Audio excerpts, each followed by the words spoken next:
Have you ever had one of those moments? You know, something happens, maybe a weird coincidence or a dream that feels incredibly real or just a feeling. Like there's maybe something more going on than what we usually see or hear. Oh, definitely.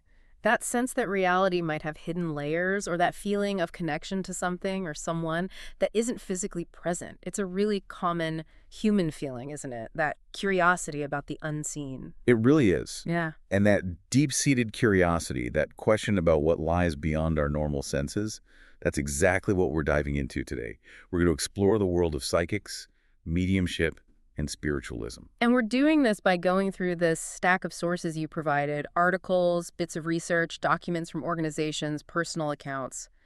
A real mix. Our plan here, the mission for this deep dive, is basically to unpack all this information together. We'll pull out the key ideas, the really important stuff, and try to explain it clearly. Like we're talking to someone who's maybe heard these terms but doesn't really know what they mean. Exactly. Think of it as a guided tour through the sources, giving you a solid grounding in these fascinating and sometimes, let's be honest, pretty complex topics. A shortcut to getting up to speed. And the sources cover quite a range, don't they? We'll be looking at, basic definitions, how groups like psychics or spiritualists are organized, some really interesting history. Yeah, and how these practices look in different parts of the world, like Brazil versus Victorian England. Plus, the ethical side of things, the challenges in researching it all, and even how it connects or clashes with ideas about mental health. So a lot to cover. Hmm. Beliefs, practices, history, science. Let's get started. Where should we begin? I think laying the foundation is key. Let's clarify the core terms the sources use because they aren't always interchangeable, even though people sometimes use them that way, especially explaining it like you're totally new to this. Okay, sounds good. First up, psychic. If I know absolutely nothing, what does that word mean according to these sources? So the sources present psychic as kind of the most general term. It refers to an ability, or at least the claimed ability, to perceive information that doesn't come through your standard five senses, sight, hearing, touch, etc., or through just logical thinking. So it's like getting information in a way that's outside the norm. Exactly. Information that seems to bypass the usual channels. That's the broad idea of psychic. Okay, got it. Psychic, broad, non-sensory perception. How is that different from a medium? The sources seem to make a clear distinction here. They do, and it's an important one, particularly in how these terms are often used. While a psychic might perceive information about things, situations, or maybe even living people, a medium, well, the sources often describe a medium as someone who focuses specifically on facilitating communication with the dead. Ah, okay. So the medium is like a bridge, an intermediary between the living and those who've passed on. Precisely. They attempt to relay messages, provide evidence of survival, connect people with deceased loved ones. That's the typical focus described for a medium in much of this material. Right. Psychic senses things, medium talks to the dead. But then the sources also mention channelers. Yeah. How do they fit in? Is it the same as a medium? It gets a bit more nuanced there. The sources note that, especially in some contexts like the US, people sometimes differentiate. Mediums talk to the human dead, whereas channelers might claim to connect with a wider range of non-physical entities. Like who? Could be spirit guides who maybe were never human, deities, nature spirits, even beings described as coming from other dimensions or levels of reality, so potentially a broader scope than just deceased humans. Okay. But the sources also say the term medium is sometimes used more broadly. Yeah, some writers or traditions might use medium to cover both communicating with the dead and channeling other entities. The key thing, really, that links them all according to these sources is the claim that the information or influence isn't coming from, ordinary reality. It's not from the people in the room, not from the news, not from the medium's own learned knowledge or memory. It supposedly comes from somewhere else. That makes sense. A non-ordinary source of information. Now, shifting slightly, the sources introduce spiritualism. And they're quite clear, this isn't just a set of practices, it's presented as a religion. Yes, that's a really crucial point from the material. Spiritualism is described here as a distinct religion in its own right, and its central foundational belief is summed up in the phrase, the fatherhood of God. The fatherhood of God. Okay, what does that actually mean in spiritualism based on these texts? It's explained not necessarily in a traditional patriarchal sense, but more about recognizing God or a divine principle as a universal presence. It's the idea of God as the source of all life, the central core of everything. So less about a specific deity figure and more about a universal divine energy. Kind of, yeah. Spiritualists might use different names, God Force, Divine Spirit, Great Spirit, but the underlying concept, as explained here, is this universal source. It's about acknowledging that fundamental connection. And what's the goal of spiritualism as a religion? What does it aim to do? The sources state its aim is really to inspire people to encourage thought, personal spiritual growth, and ultimately positive action in the world. There's also a note about a growing interest in making their services more interactive, getting people more involved. Okay, so it's a religion focused on continuous life, universal divinity, and personal growth.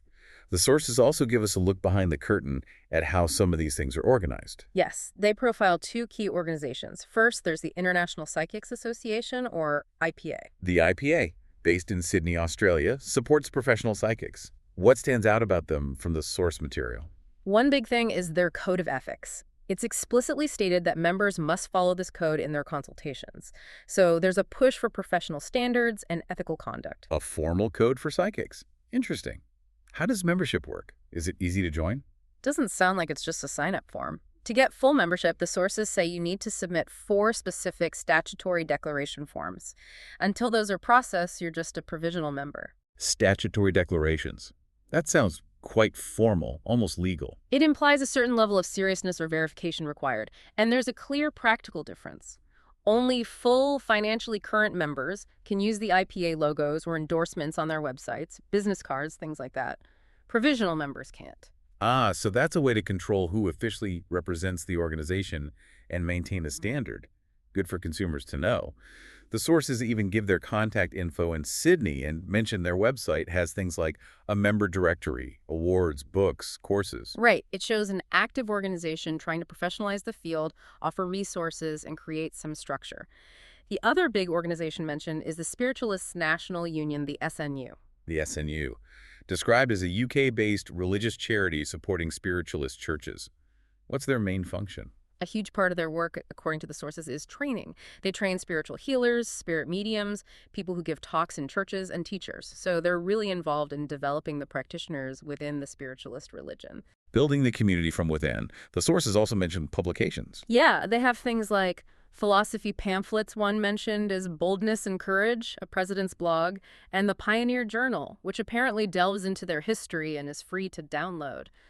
Seems like they value sharing their philosophy and roots. And they have a practical support side, too. Yes, the Fund of Benevolence is mentioned. It helps SNU spiritualists who are sick or elderly and in need, so a charitable community care aspect is definitely there. That makes it feel more grounded. And affiliations. Arthur Findlay College comes up. Yeah, the Arthur Findlay College is mentioned as a respected place for training in mediumship, and it's affiliated with the SNU. That really reinforces the SNU's role as a central body for education and standards in UK spiritualism. Okay, so we have the basic terms and a sense of the organizations involved. Now, let's get into the practice itself. How does mediumship actually happen, according to these sources?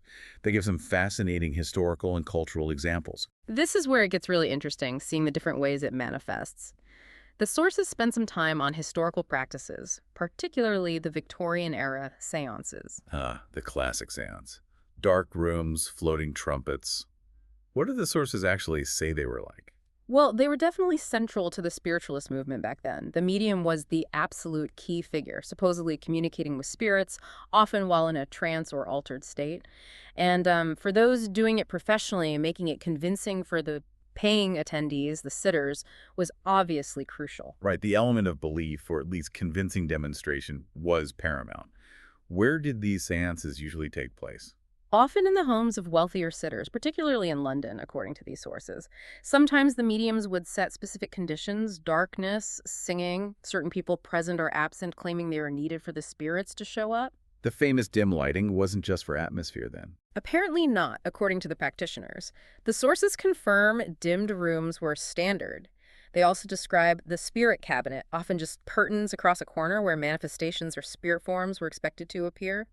Specific mediums like Eva Faye and Rosina Showers are named in connection with this. It sounds very theatrical. Yeah. And the social aspect the sources mention is intriguing. It really is. These seances could temporarily upend the rigid Victorian class structure. You often had mediums, especially women, from lower social classes holding sway over audiences of older, educated, upper-class men. Inside the seance room, the usual power dynamics could be inverted. That's a fascinating social disruption. But these mediums relied heavily on patrons. Hugely. Wealthy patrons provided money, venues, promotion. But the sources say it was precarious. Patrons could lose interest if the medium's powers seemed to fade or if they just got older. Many mediums ended up back in poverty when their patrons moved on. A very unstable career path. How do they relate to the stage magicians of the day, like Mascaline? That's another interesting dynamic. Conjurers like Mascaline were sometimes called in to investigate mediums. They often offered natural explanations, showing how similar effects could be faked using tricks and devices. Were they genuinely debunking or also protecting their own magic shows? Probably a bit of both, the sources suggest. It was a complex time for entertainment and belief. But audiences seemed fascinated by both the possibility of real spirits and the cleverness of the illusions. It shows a real public appetite for the mysterious. And mediums even formed a union eventually. Yeah, in Lancashire by the early 1900s, suggests they were trying to get some professional control and stability. The sources also include some great images of old devices used in investigating or demonstrating mediumship from the American Society for Psychical Research. Oh, right, those illustrations. There was a head telegraph. What on earth is that? Based on the descriptions, it seems like a contraption designed to detect tiny, maybe involuntary head movements from the medium, perhaps to spell out messages, shows the attempts to find physical evidence. There's also a movement detection device. And familiar things like a Ouija board. But also spirit bell boxes, including one linked to Houdini. Yes, Houdini famously became a debunker. His bell box was likely used either to investigate how mediums made bells ring inside sealed boxes, or perhaps in his own act to show how it could be done through trickery. Spirits were supposed to ring the bell inside. Then there's a psi testing device, Gamble's Ghost. It's quite a collection. It really highlights the intersection of belief, early technology, and the intense desire back then to somehow measure or prove or disprove these phenomena. Real ingenuity, whether for demonstration or investigation. Incredible artifacts. Now, shifting dramatically, the sources take us to Brazil, where mediumship seems deeply woven into the culture. Yes, Brazil is a key focus. The sources describe spiritistic religions as being very prevalent, with mediumship as a core practice. And how does it look there? Is it like the Victorian seances? Not quite. The emphasis in Brazil, according to the sources, is often on bodily incorporation, the belief that a spirit actually enters and uses the medium's body or channeling information directly from the divine or spirit world. And a really key aspect is its frequent connection to healing and therapy. So it's not just about messages, it's about physical presence and well-being. Often, yes. And remember the distinction we made between mediums and channelers. In Brazil, the term medium, or medium, can cover both connecting with the dead and connecting with other types of spirits or deities. The main thing is the source of information is considered non-ordinary. How do mediums enter these states in Brazil? The sources talk about altered states of consciousness, often induced through ritual practices like rhythmic drumming, chanting, singing, and dancing. These activities help create the right state for incorporation or channeling to occur. And specific religions are mentioned. Quite a few, mainly with African roots blended with other influences. Batuque, Caboclo, Candomblé, Macumba, Tambor de Minas, Umbanda, Jango. These traditions honor spirits believed to have accompanied enslaved Africans to Brazil. Is there a common spiritual structure? Often, yes.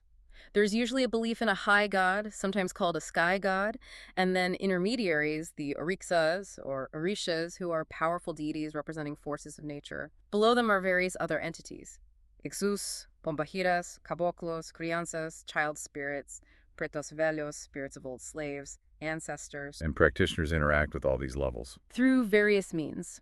Making offerings, divination using specific tools associated with an orixa, and importantly, through incorporation.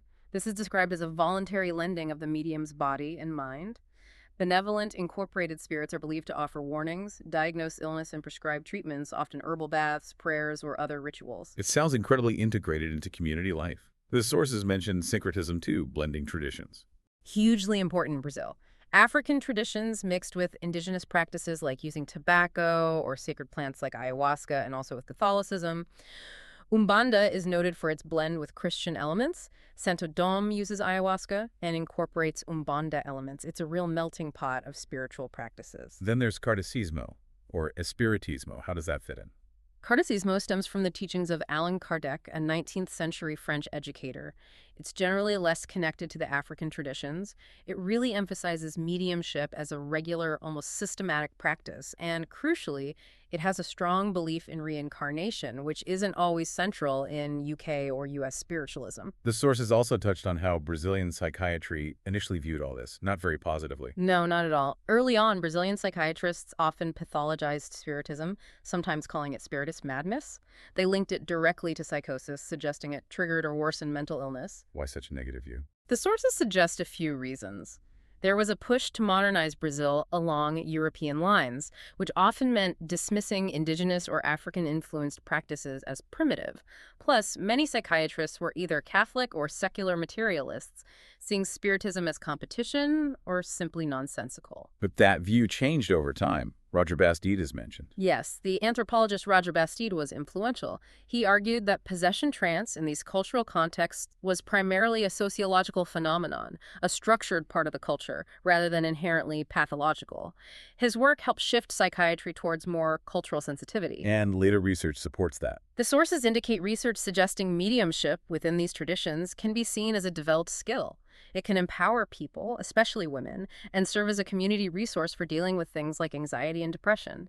It's a move away from automatic pathologizing. That's a big shift. The sources also described a ritual observation, not in Brazil but Singapore, with a Taoist altar. Yes, a vivid first-hand account. The altar had light, incense, water, fruit, but no flowers, and then items for a baby. Shoes, clothes, milk bottle, pacifier, candy, porridge. Also hell money, charm papers. Suggesting a ceremony for a deceased child. Seems very likely. They used coins for divination, dropping them from a fan to see if the underworld was satisfied. Objects were thrown at a chair, and the ritual ended with burning all the offerings outside in a metal tray. Burning everything, the money, the baby clothes, the food. Yes, all piled up and burned, a common way in some traditions to send things to the spirit world. The observer described feeling a cold chill. There were also images of figures that might relate to deities found in such shrines. It really brings the ritual element to life. It really does. Another specific practice detailed is automatic writing, or psychography. Right, this is presented as a form of psychic or spirit communication where the medium writes messages, seemingly without conscious control, attributed to a spirit source. It's seen as an evolution from things like table tilting or using a planchette on a Ouija board. And it's particularly big in Brazilian Espiritismo, linked to Kardec. Yes, Allan Kardec wrote extensively about mediumship, including psychography. It became a very respected practice within Cardacismo. The sources spotlight Chico Xavier as a famous example. Chico Xavier is a huge figure. What's emphasized is that he did this work voluntarily, never charged fees, and donated all the copyrights from his automatically written books, which were numerous, to charity. That's quite a commitment. Oh. What were his messages typically like? Often providing comfort, especially to bereaved parents seeking news of children or relatives who had recently died. People from all walks of life came to him. And there's that specific example letter attributed to Patrick. Yes, addressed to Mommy Christine. It's very personal. Patrick talks about being okay after an accident he calls a war, where his physical cover was smashed. He says he's in a beautiful place, learning from another grandma, asks his mother not to blame anyone. It includes details about understanding life, rejecting hostility, being brothers and sisters, children of God. And a specific point about loving nature and animals, asking his mother to continue doing so, something his parents later confirmed was very characteristic of him. Those personal details must be incredibly powerful for the recipient. But how is it explained? The sources mention challenges. Well, yeah. For a message like that to land, the medium somehow needs access to shared context, memories, beliefs between the sender and receiver. Explaining how that happens through normal means is tough, especially, as the sources note, when messages reportedly came through Chico Xavier in languages he didn't speak, like Italian or English. The language barrier is a big hurdle for simple explanations. Absolutely. The sources suggest linguistic analysis might actually support the idea that the information isn't coming from the medium's own mind. There's also that curious detail about the handwriting. What was that? In some of Xavier's messages attributed to specific deceased people, the handwriting was apparently enlarged, as if his hand was being assisted to replicate the person's signature or writing style, but bigger. A very specific physical claim. Fascinating detail. Okay, another area the sources touch on is electronic voice phenomena, EVP. EVP. This involves finding unexplained voices on audio recordings tapes, digital recorders that weren't audible at the time of recording. These are then interpreted as spirit communication. And Annabella Cardoso's work is highlighted. Yes, her book, Electronic Voices, Contact with Another Dimension, details her own experiences receiving, as she puts it, a tremendous number of voices. She describes her methods, the equipment, the conditions she found helpful. Why did she write the book? What was her goal? She had three main aims: to help others try it themselves, to figure out what conditions favor reception, and really importantly for her, to push the scientific community to study EVP seriously and without bias, using proper technical tools. A call for scientific rigor. What did the voices sound like, according to her? Often, she says, they sound like they're produced with great difficulty, with real effort. Some voices apparently even say things like, "This is difficult." And did she perceive a message or purpose behind them? She felt, based on the content she recorded over years, that there was a consistent underlying message. That life continues after death, and that the world needs healing through love. And her plea for scientific study. What did she envision? She wanted experts, acousticians, electronics engineers, to use sophisticated analysis, like electroacoustic processing, to objectively study the recordings. She argued the phenomenon is repeatable, happens globally, even if not on demand, and deserves unbiased investigation. She specifically disagreed with the idea that it's just the experimenter's mind affecting the equipment, psychokinesis. She speculated maybe the listener's focused attention helps make the signal audible, like tuning in a faint radio wave. A very specific technical hypothesis. Beyond these techniques, the sources also share some personal experiential accounts. Right. These give a different flavor. We already heard about the author feeling a cold chill watching that Taoist ritual in Singapore. Yes, that stuck with me. Yeah. And the trance workshop experience. The author describes seeing someone's face seem to age incredibly rapidly, maybe 30 years in 30 seconds, and just finding it intensely weird. These brief mentions convey the subjective strangeness that can accompany these experiences. Then there's Elizabeth Brissot's perspective from The Sorcerer's Dream, drawing on a Native American tradition. Her viewpoint is really interesting because it's a different framework entirely. She talks about the assemblage point. Assemblage point, what's that? It's described as a spot on our energy body, usually near the shoulder blades, where our perception of reality converges or assembles. In her tradition, reality is seen as a description, and you can change your reality by intentionally moving this point. And learning language fixes this point. That's the idea in her tradition. Language locks us into a shared conventional description of reality, fixing the assemblage point and causing us to lose connection with a wider totality of perception. Shamans, or people of knowledge, deliberately learn to shift it. How does this connect to mediumship in her view? Her teacher explained mediumship as a skill within this framework. It involves setting up a specific medicine circle beyond the usual reality map, coordinated by a grandmother figure who connects the medium to their ancestors. So how does the ancestor connection work? She describes it as tuning into the past, which is conceived as layered energy fields, like fingerprints containing the stored memories of the entire ancestral line. The medium accesses these memories. It's not about past lives as separate reincarnations, but tapping into the continuous hereditary line.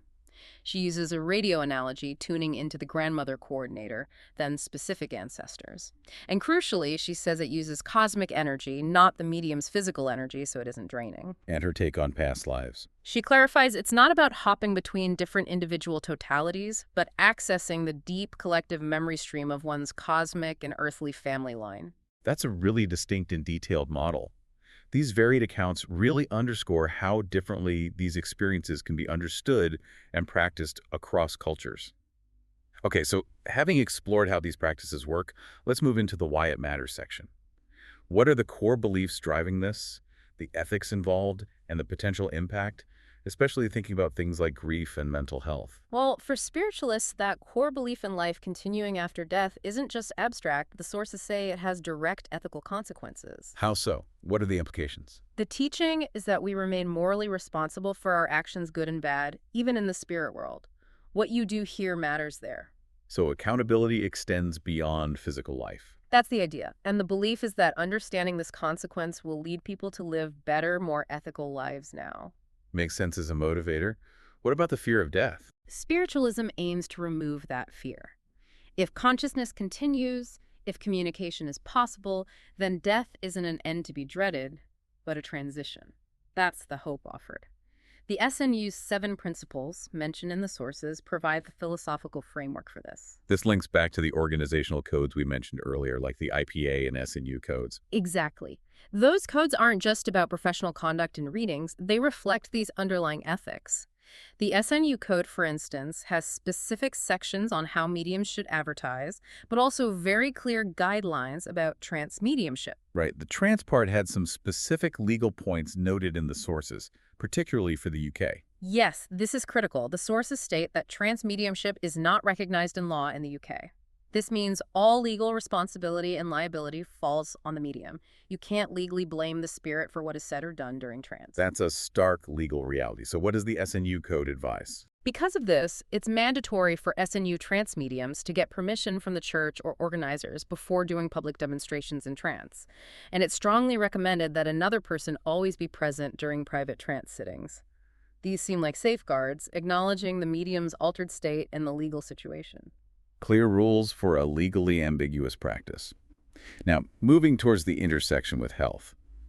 The sources float the idea of mediumship or belief in survival as a kind of grief therapy. Yes, the potential comfort in believing you can still connect with a lost loved one is seen as possibly therapeutic for grief. The sources mention research, like Ginsberg's exploring this, and specifically Dr. Alan Botkin's work. He developed IADC-induced after-death communication therapy. Right. It's a specific therapeutic technique designed to facilitate a subjective experience of contact with the deceased for grieving individuals, detailed in his book. It's an example of directly integrating this possibility into a therapeutic model for grief. But the sources also raise red flags about professional credentials, especially in the U.S. This is a really important consumer awareness point. Take Grief Counselor Certification, GCC. The sources explain it's often for already licensed professionals to add skills, but the certification itself isn't a license to practice therapy. An organization can revoke it.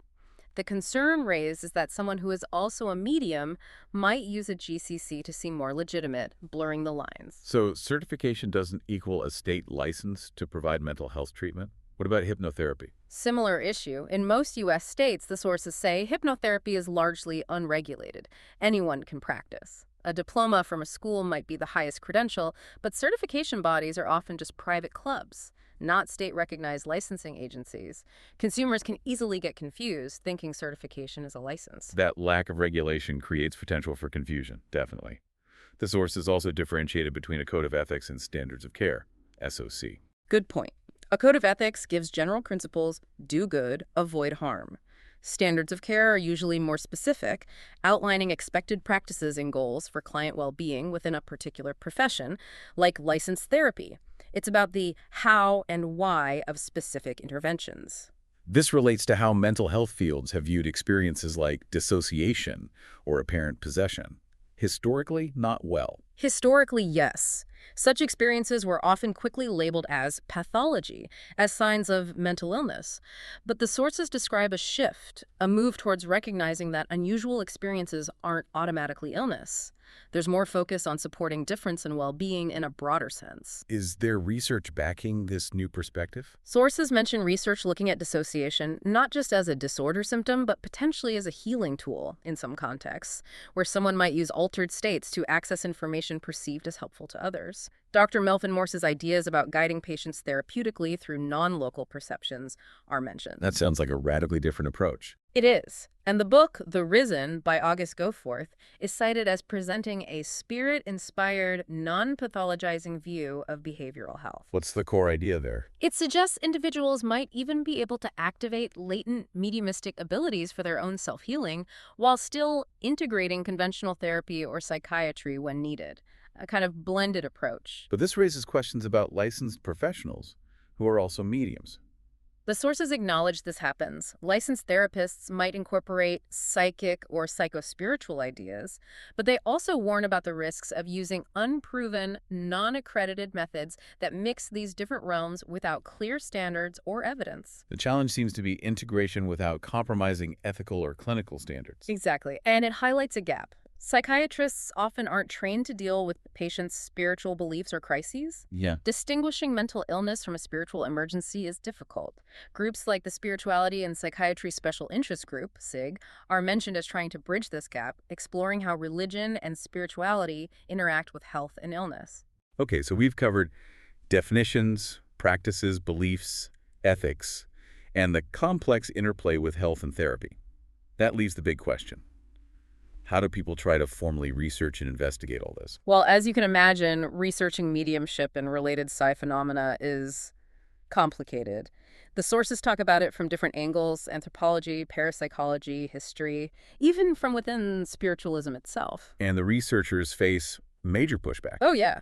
The sources really emphasize the skepticism, sometimes even ridicule, from mainstream academia. Sarah Makian's experiences are highlighted, being asked, "You don't really believe in it, do you?" Or if she was joining the dark side. That comparison she made studying gay men's health doesn't mean you're tempted to become gay. Really points out the bias, doesn't it? It perfectly illustrates the discomfort some academics have with topics that challenge a purely materialist view or just seem spooky.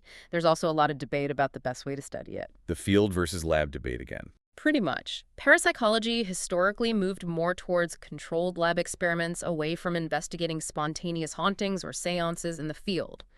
But both methods have serious limitations when you're dealing with things that are subjective, rare, and maybe not reproducible on command. What makes getting solid, accepted evidence so hard? Part of the problem is defining what would even count as proof. Statistical results from labs get questioned. Field reports rely on what people say they saw or felt, which is easily dismissed as misperception or imagination. You felt a cold spot. Maybe it was a draft. You saw a shadow, your eyes playing tricks. Even video isn't foolproof. Right. The sources point out that even if you film a glass flying off a table, it doesn't automatically prove it wasn't faked somehow, especially if the phenomenon is controversial to begin with. There's always doubt. It sounds like that catch-22, the sources mentioned. Exactly. It's hard to define evidence that would satisfy science for something that, by its nature, seems to defy current scientific models. And it makes it hard for researchers to get participants' own deeply felt experiences taken seriously as valid data by skeptical academic audiences. The whole research environment can be hostile. It can be. There's reluctance, as Makian found, to even fully embrace experiencing participation as a research method if the topic is spooky. Having to downplay direct involvement to get funding, that says a lot. So observation from a distance is preferred over actually participating in the ritual or seance. By some traditionalists, yes. But the sources also argue, from a social science perspective, that you have to take people's claims about the reality seriously. Not necessarily believe them, but understand them as central to their lives. Makian argues sociology is weaker if it ignores these other worlds people live in. It's about respecting and trying to understand the full range of human experience. A call for more open-minded investigation. The sources did list a bunch of specific research areas and researchers. Yeah, quick rundown. Michael Tim looked at the history of survival research. Stanley Krippner studied Brazilian spiritism anthropologically. John Mees reported on those dramatic physical mediumship sessions at Jenny's sanctuary. Checking bindings, medium changing shape, faces transfiguring, trumpets flying, tables spinning, even clothes vanishing. Those sound like classic seance phenomena. Who else? Sophie Louise Drennan on Victorian spiritualism sociology, Michael Evans sharing personal experiences, Callum E. Cooper on the struggles of psi research, arguing it's important not to give up, Dr. Jochen Soderling on ectoplasm research with the Felix Experimental Group, Kristen Gallarno-Brooks on the historical investigation equipment at ASPR. And we already discussed Botkin on IADC and Cardoso on EVP. Plus, Erlander Haraldson on encounters with the dead, noting the link to violent death. Pim van Lommel on near-death experiences, Simon Betty on spirit release, and work by Rock, Beischel, and others comparing the subjective experience of psychic readings versus spirit communication from mediums themselves. It's definitely a diverse field of inquiry, despite the challenges. And these topics get discussed at conferences and events. Yes, the sources list several: Exploring the Extraordinary, the Parapsychological Association Convention, SEP Conference, Spooks Fest, Weird Equinox, and Swindon Ghost Fest. Swindon Ghost Fest sounded interesting experiments and talks. Yeah, they apparently ran parapsychological experiments there, plus talks from people like Peter Underwood, Lionel Fanthorpe, Chris French. And that telling detail, Peter Underwood, after 60-plus years investigating, said he'd only seen maybe 3 truly undeniable ghosts. Wow. That really puts the rarity of conclusive evidence into perspective, even for a believer. So we've really covered a lot of ground, from defining terms like psychic, medium, and spiritualism, exploring how mediumship is practiced historically and globally, looking at the ethics and beliefs involved, and finally delving into the serious challenges and ongoing efforts to research these phenomena. It's been a journey through different belief systems, cultural practices, historical moments, therapeutic ideas, and the ongoing friction between subjective experience and scientific investigation. Our hope is that walking through your sources like this has given you, the listener, a much clearer understanding and a solid framework. A foundation for thinking about these topics if you encounter them again, whether it's in popular culture, personal experience, or further reading. Absolutely. And stepping back from all the details, the Victorian seances, the Brazilian rituals, the ethical codes, the research struggles, the personal accounts, it kind of leaves you wondering, doesn't it? It does.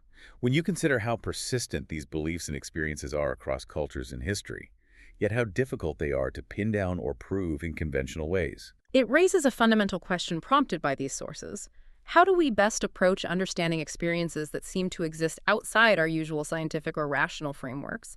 And maybe, what does our collective approach to studying or dismissing the unseen actually reveal about our own assumptions, our own limits, and our understanding of consciousness itself? A challenging thought to ponder. Something to keep in mind as you reflect on this deep dive into the fascinating world documented in your sources.